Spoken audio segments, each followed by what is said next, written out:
We are now going to broaden the scope of this conversation by quite a bit, and to that end, I'd love to welcome my esteemed three panelists. Please join me on stage.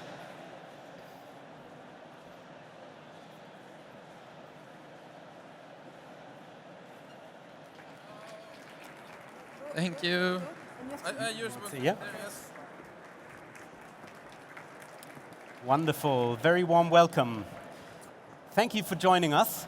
We have with us here today Mete Çoban on my very right, who is the Deputy Mayor in London for Environment and Energy, overseeing the city's climate action plan. And just to humanize the speakers a little, I was asking for some personal facts before in the briefing, and Mete is an avid runner and will participate in the London Marathon on Sunday, so best wishes for that. And he's actually interrupting his training to be with us, so we feel very honored. Mete, it's very good to have you. We have with us in the middle here Gosha Richlik, the branch manager of the Climate Reality Project, which many of you may know is the campaign and big global effort founded by Al Gore towards a net zero future, and we're going to learn more about that. And a personal fact about her, she loves diving and has a license since age 15. And last but not least, on my right, we have Hampus Yildenbeck, the Chief Marketing Officer of Flower, which is stabilizing the energy system. And one personal fact about yourself, I think you can see it from his build. He's a professional handball player and has been playing in the French league and the Swedish national team. Wonderful, very good. Tripling renewable energy capacity by 2030. Colossal task and effort, and a huge opportunity at the same time. We're going to explore this question from many different angles, and I would love to start with one question that each of you can answer, but just one sentence each. What is the mission of your initiative, your role, your work, in the shortest possible summary, and then we're going to dive a little deeper. Hampus, why don't you kick us off? Hi everyone, nice to be here. I'm from Flower, which stands for Flexible Power, and we use large-scale batteries mainly to control them and make all the volatility and problems with solar and wind disappear, basically. So we get some stable, predictable, and cheap energy and electricity bills. Managing volatility, thank you so much. Gosha, how about you? Hi everyone, I'm representing Climate Reality Project. So we're an organization that trains regular citizens in climate science, climate solutions, and the impacts of climate change, and we empower them to become climate reality leaders who enact change within their local communities and thus creating a ripple effect of change globally. Wonderful. Mete, wrap us up. Thank you very much, and it's an honor to be here at Change Now. My name is Mete Çoban. I'm the Deputy Mayor of London for Environment and Energy. And our mission in London to tackle the climate crisis is a mission to achieve social justice, racial justice, and economic justice for working class communities across our city, because we know that those who've done the least to cause the climate crisis in the first place are those who are disproportionately suffering from the crisis that we see today. So for us, it's about achieving social justice for our communities in London. Wonderful. I'm already excited to dive a little deeper into that. Hampus, let's start with you, and let's maybe start off with a positive note. We're a bit surrounded by negativity these days. We know some quite awkward news coming from the US and elsewhere, but let's start on a positive note. What is something that you think the general public underestimates about the status and the scope and the progress that we've made in terms of renewable energy and technical advancements, maybe from that perspective? But there are a lot of issues and problems, obviously. But I think, from our perspective at least, all the technologies and all the solutions are already there. And today we're currently balancing the grid, balancing and stabilizing the electricity bills and the energy consumption, using the technologies like advanced AI, energy trading, controlling of these assets. So for us, it's more a systematic problem, I would say. The technologies and the solutions are already there. It's about implementing it and creating an ecosystem that actually allows for the most efficient way to do this. Yeah. We're going to come back to that, but biggest barrier in just one sentence, you say the solutions are there. We hear this all the time at Change Now. But like what? I mean, it's complex. It's an inertia in the system to actually get things done and get it right. But yeah, we'll get back to that more later, I guess. We'll get to it. Mette, I would love to move over to you and ask you, what do you think is the role of cities in this transition? Obviously a quite huge one. I think 65% of the world's population will or is already living in cities. What do you think is the particular role that cities can play, especially places like London that are so big and important for the world and the country? So I think the energy transition is one of the biggest economic opportunities of the 21st century. I think the problem is often, as you rightly say, when we talk about climate change, because of course we talk about it from a doom and gloom perspective, for lots of people, and especially in my city, people feel it's quite overburdening for them.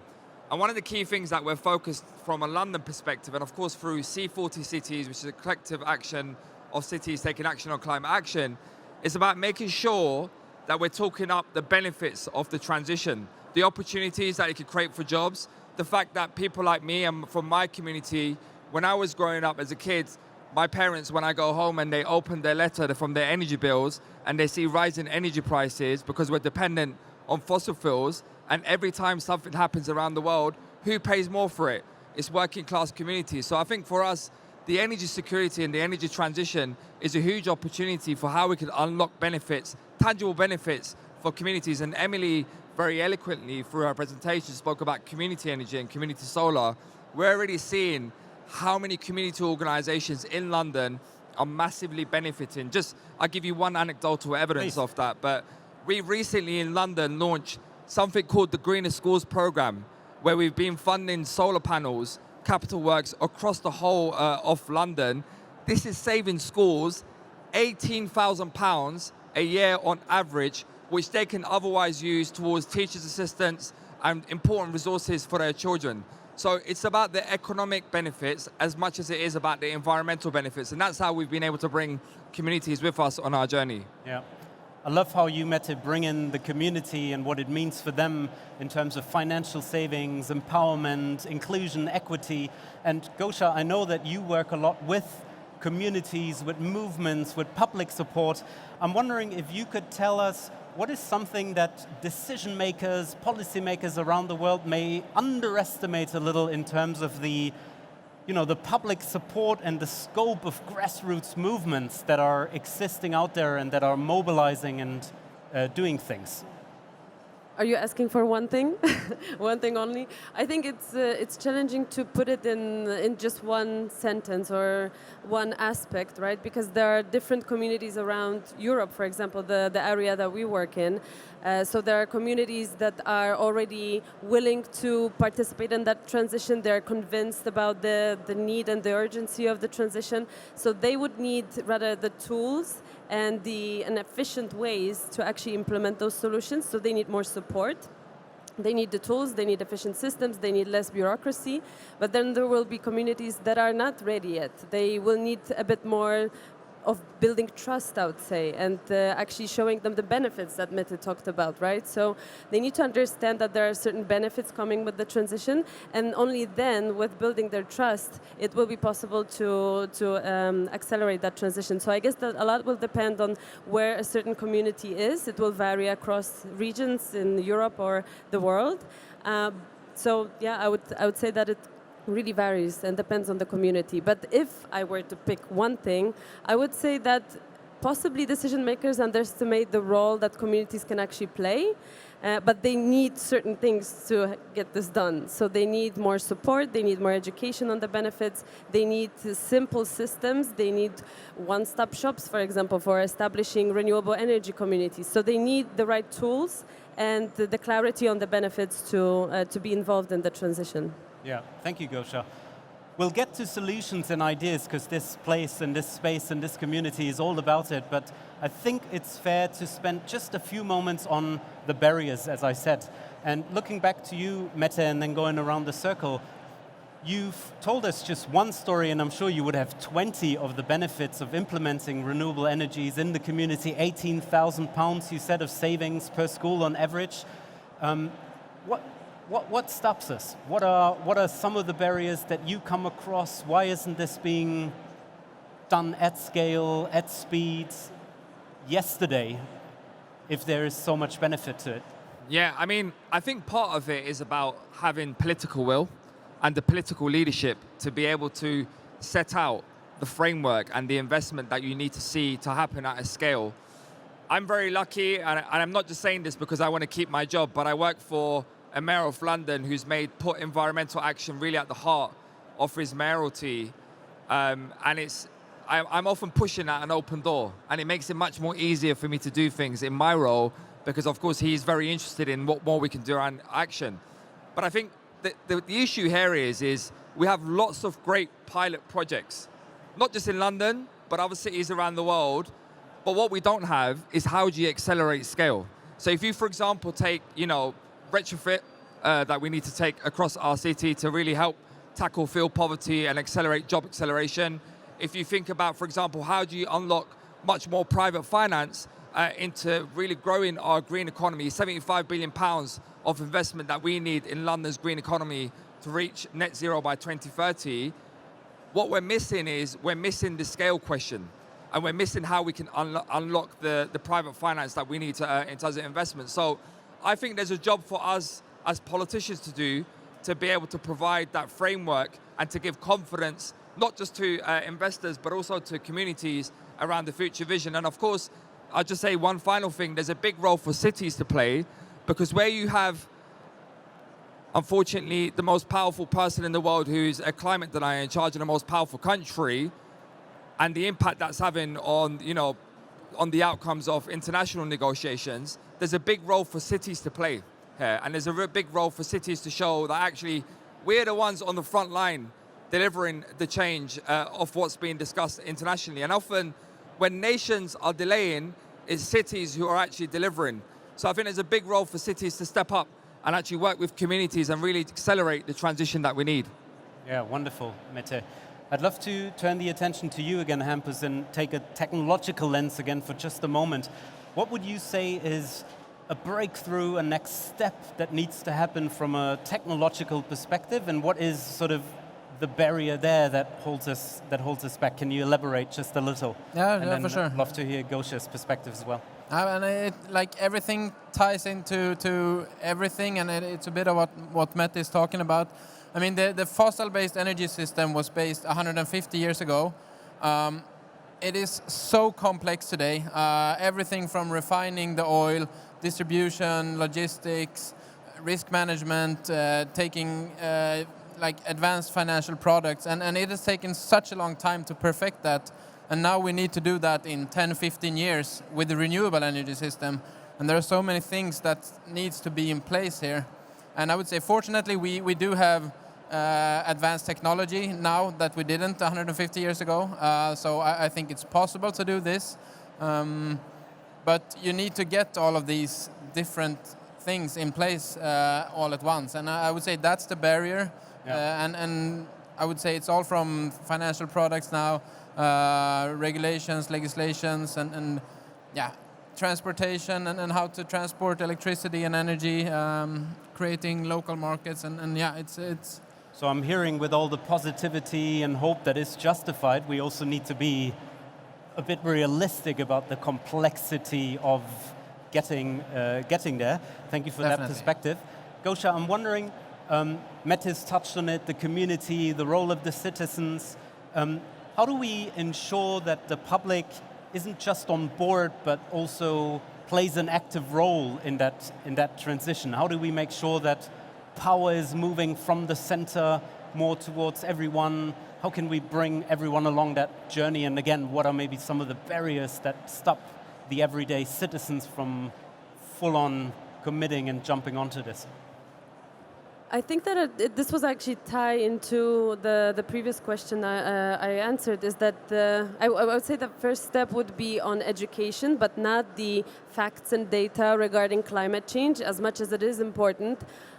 This might be not enough to convince people from the moral ground. So I think that we should switch that narrative or shift that narrative more towards speaking in the language of benefits. how communities can benefit from that. How is that going to support their energy bills or like lowering their energy bills? How is that supporting their energy independence? Maybe they have some financial gain. Maybe the financial gain from renewable energy communities might be supporting their community directly with some investments in the community. So I think that's one part, which is about providing the right knowledge, the knowledge of the benefits. That's one side. But then the other is about removing the obstacles. And what I hear more often is that there's still lots of complexity, and there's a very difficult regulatory framework when it comes to implementation of certain solutions regarding renewable energy and energy transition in general. For example, in the EU, there's the Renewable Energy Directive that speaks about renewable energy communities. So, for example, there's a group of citizens that own and operate a solar panel, for example, on the top of their building. And so, ideally, there will be more solutions of this kind according to this directive. However, there's much of a challenge when in transitioning that to national laws of the member states of the EU. So now here's the problem. So we have the solutions, we have the technology, we have the will from communities, but then there's the problem of the complexity of the regulatory framework, and it seems just so difficult, so complex. It takes a lot of time. Permitting takes a lot of time. So then this all is a big burden on a community of people who just want to do something good for themselves, right? Yeah. So it just takes too much of effort to actually get going through this. So I think this needs to be simplified and made, well, again, much simpler, for example, by providing one-stop shops where people can learn about all the available solutions. They can get legal and financial support. So there's a way to actually give a help desk, a sort of a help desk for renewable energy communities, for example. Yep. So I think that these are the most important two elements. Thank you. Yeah, no, that's very clear. I would have a last question in this section on barriers for you, Mette.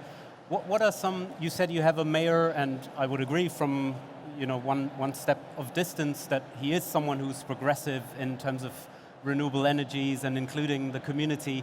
But what are still maybe one concrete example of a barrier that the local government or the policymakers face? Is that the lack of public support, the lack of funding, the lack of policies?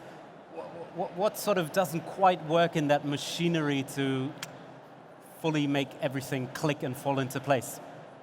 Yeah, look, I think some of what you just spoke about, the funding, the political support, all of that is, in many ways can be overcome, and there are solutions to it. I think one practical challenge that we face and barrier that we face, particularly in London, is relation to our planning policies and the regulatory framework to be able to accelerate the transition that we need, particularly in terms of about thinking about the grid. We have, obviously, the new UK government has a very ambitious target of clean power by 2030. We have a net zero target of 2030 in London, but we also know that there's an issue of capacity, and we know that we need to move very quickly, but we also know that the regulatory framework needs to move very quickly to enable us to do that. So I give you a practical example, but before I became the Deputy Mayor of London, I used to be a city councillor in a municipality called Hackney, and I used to run community energy and community solar. One of the things that we done, there used to be a cinema called, well, it still is a cinema called Rio Cinema, and they unlocked money to get investment around solar energy, right? And they couldn't put the solar energy because they couldn't get planning permission. And if we are hitting stumbling blocks like that per building, then 2030 is utopia, right? Like, it's not going to happen. Yeah. So we need to make sure that actually our planning framework actually matches our ambitions in terms of our net zero ambitions. Okay. Utopia is a good segue. I want to move into what I would call a rapid fire round of solutions from all of you. I know this is quite tough, but I'd love to ask you to keep it to just 2 or 3 sentences each for 2 or 3 of my questions. Starting with you, Hampus. What is a recent initiative or solution that made you go, oh yeah, that's the one that really works, something that works? Try and summarize that in the shortest way possible. Can I say something from us, from our perspective? Well, What we do using large-scale batteries enables both funding and more deployment of renewable energy production, solar and wind, at the same time, when we stabilize that output of energy, we also create the stable and predictable energy bills for both large-scale and small-scale consumers, and it actually works. So taking both ends of that value chain is something that is working, and we're doing it right now, and we just need to scale it and make it more efficient. Yeah, no, I mean, efficient batteries and the systems around it is definitely a theme that keeps coming up. Something that works, Gosha, that you would say that shows real promise. And again, keep it very short if possible. The first thing that came to my mind is an example of one of our climate-related leaders who is a city councillor in Katowice. So this is the capital of the coal region in Poland, my home country. And so just recently, Katowice joined the Powering Past Coal Alliance. So this is just very symbolic to me that a capital of a coal region joins a coalition that supports cities to get out of coal. So I think that it just speaks to me in a symbolic way, because it seemed to be impossible just a few years ago. So I think that this is just a sign of change. That is a promising development. Mette, again, very short if possible. Yeah, I mean, in addition to what I already mentioned around community energy and greener schools, one of the other things we've been doing in London is we've been through our accelerator and the Net Zero Carbon Accelerator, we've been developing a pipeline of projects that are ready to be basically decarbonized at a rapid investment level. And we've been able to develop a pipeline of projects of over £1 billion of portfolio where we sought investment from National Treasury and the National Wealth Fund. And this has meant that practically, in terms of some of our big landmark venues, like the London Olympic Stadium, now has 3,200 solar membranes on the roof of the stadium. That's enough to power every single event that takes place at the stadium. And that's just one venue, as well as many other landmarks that we have across the city. It is probably many of these small, quote-unquote, examples that add up to what is that transition that we need. Another one, and again, the request to keep it as short as possible. What is a person, project, or community that you would say got it, inspires you, is an example that you can share, something where you're like, if you're asked for a good example, what would be something that the audience can maybe take away? I'm a big fan of like transferring something that was successful in one segment or industry to another. And I spoke to Johannes Schild, who is the founder of digital healthcare company Kry in Sweden. And he was facing the exact same challenges that we do now. Like, it's an old system with the doctors going to the hospitals to see them. And he saw that this will digitalize and this will change. But there was so many like regulation problems and infrastructure problems and all of that. But they did it in, I would say, 5 or 10 years. And now Sweden is I wouldn't say mainly digital when it comes to doctor's appointments, but it has switched so fast, and it has worked together with the regulators to educate them to move towards this shift. So I think that's something that inspired me hearing that we are like distilling a pattern from a transformation from elsewhere and implementing. Mette, and then Gosha. Yeah, a community that really inspired me recently is a community in London called it's the Notting Hill, North Kensington community. For those of you who know London, you may have heard about the Grenfell Tower fire, which was one of the biggest tragedies in London, where over 70 people sadly, tragically passed because of inability of those in power to actually protect those people living in power. In return, the community has mobilized incredibly to really think about how they can create a much more thriving neighborhood and really putting net zero at the heart of their ambitions. And that ranges from a whole range of initiatives that are around our circular economy, energy efficiencies, around how we can create more access to green space. It's the whole package of interventions, but it's completely community-led. And my job as a politician, I don't have all the answers. My job is to enable those businesses, organizations, and communities that are doing already incredible things and think about how we can scale that across our city. But why it works really well is because policy is important. If you don't get the how we do the policy right, it makes the policy redundant in many ways. So it's so important that you work with communities to co-produce, co-design, really create a sense of shared ownership over your mission. So it's not just Sadiq Khan's mission for London or Mette Koban's mission for London, but this is Londoners' mission. Yeah, politicians as enablers, I hear. Thank you for that perspective. Gosha, again, Short and sweet. Right. So I think that another example will be in the realm of coal capitals and just transition movements. So there's another climate-related leader who works in Kosovo. So Kosovo is actually sitting on the 5th largest lignite coal reserve. So there's a lot of temptation to use that coal. But she's been working on just transition and starting from the research on how people perceive just transition, moving away from coal to running workshops with community members, with citizens, with journalists to start writing about just transition in a more positive way, building more positive narratives. And ultimately, she's now about to open up a renewable energy community in her city. So I think it's just really inspiring to see that people who live in those communities that are really almost historically tied to coal are actually already moving past that. So it's just really incredibly inspiring to see that. 10 seconds left, so one word. If you had a magic wand, what would be one barrier that you remove? One word. And the floodgates of transformation would open. What is that one barrier you would remove? Money. Money, okay. Gosha? Complexity. Complexity. I would also go for money, actually. Okay, well, money and complexity. Thank you so much. That was really inspiring. Very practical and realistic at the same time. Thank you so much. Thank you very much. Thank you. Thank you, Gosha. Thank you, Mete.